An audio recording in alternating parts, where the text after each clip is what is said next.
चौथा number question देखेंगे। पहले समझेंगे इस क्वेश्चन को कि इस हमारे प्यारे से क्वेश्चन में क्या दिया हुआ है और हमको क्या फाइंड करना है। पहले इसको समझो, इस क्वेश्चन में क्या दिया हुआ है भैया जी।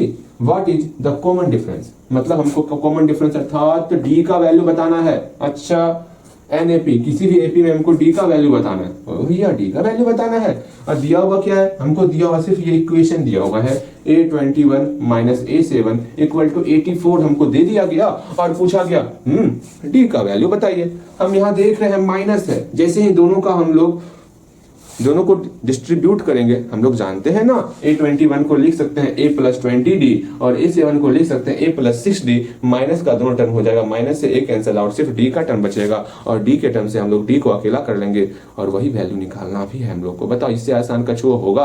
कुछ नहीं होगा इससे आसान। ये आप खुद बनाओगे, ठीक है, मैंने मौखिक बताया है, आपको इसको खुद ही बनाना है। सिंपल सा दोनों को डिस्ट्रीब्यूट करोगे और वहां से D का मान निकालोगे। ऐसा उम्मीद करते हैं ये आपसे बनेगा और बनेगा ही। ओके, यहाँ ध्यान दो, चौथा नंबर क्वेश्चन देखोगे। उम्मीद इसका सॉल्यूशन तो ना करना चाहिए, लेकिन फिर भी मैं सॉल्यूशन किए जा रहा हूँ, ठीक है। देखते हैं हम लोग यहाँ दिया हुआ क्या है। सिंपल सा हमको दिया हुआ A21 minus A7 equal to 84 दिया हुआ है। हम सबको मतलब डिस्ट्रीब्यूट कर देते हैं। A21 को क्या ही लिख सकते हैं भैया, A प्लस 20D लिख सकते हैं।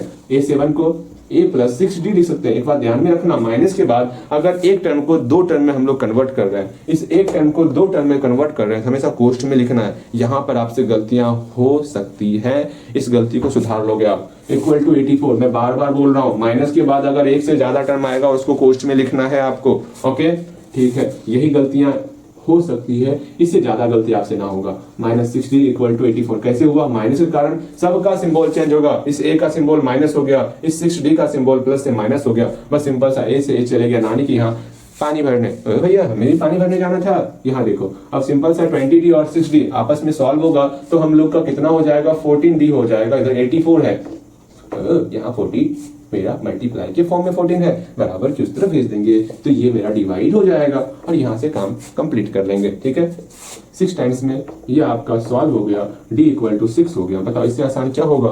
Therefore common difference equal to 6। ठीक है, इतना आप काम करोगे। मेरे ख्याल से ये क्वेश्चन बहुत ही आसान था, इसको हटाया जाए। इसको